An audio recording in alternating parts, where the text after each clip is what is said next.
Sir golden temple को लेकर और अमृतसर को लेकर कैसी आर्मी की तरफ से या डिफेंस की तरफ से कैसे प्रोटेक्शन की जाएगी? जी देखिए, as air defenders of Punjab सभी जानते हैं कि पंजाब में अमृतसर और गोल्डन टेम्पल यहाँ की सिविल पॉपुलेशन ही नहीं बल्कि पूरे भारतवर्ष के लिए एक हाई रिलीजियस सेंटिमेंट्स और हिस्टोरिक वैल्यू रखता है। इसीलिए इसकी प्रोटेक्शन हमारे लिए टॉप प्रायोरिटी बनती है। जैसे कि आप सभी जानते हैं, हमारी आर्मी एयर डिफेंस के पास tactical control radars, fire control radars, counter US systems, long range surface to air, radar guided missiles, heat seeker missiles और एडी गन वेपन सिस्टम्स हैं।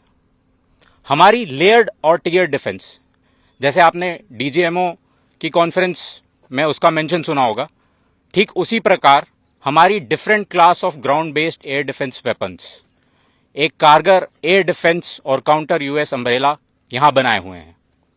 7 मई 2025 को जब हमने पाकिस्तान और पीओजेके में आइडेंटिफाइड टॉप मिलिटेंट इंस्टॉलेशंस जैसे एलएटी का हेडक्वार्टर्स मुरीद के में हिट किया, ये एक्सपेक्टेड था कि पाकिस्तान रिटेलिएट करेगा और हमारे मुख्य एयरबेसेस और मिलिट्री इंस्टॉलेशंस को टारगेट करेगा।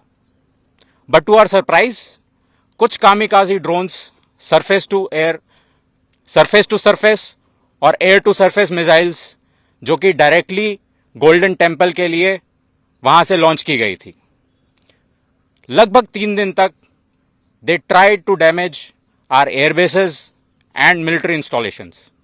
सक्सेस नहीं मिलने पर इन्होंने यही कामिकाजी ड्रोन्स और रॉकेट्स को सिविल एरियाज, गुरुद्वारा साहिब और रिलीजियस एरियाज को भी टारगेट किया।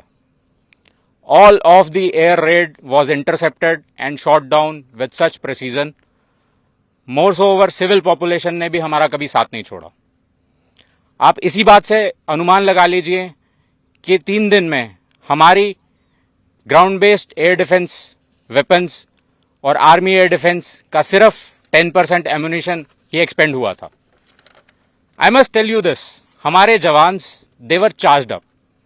जैसे ही कन्फ्लिक्ट के डेज बढ़ते जा रहे थे, they were full of josh and shooting down drones with more accuracy.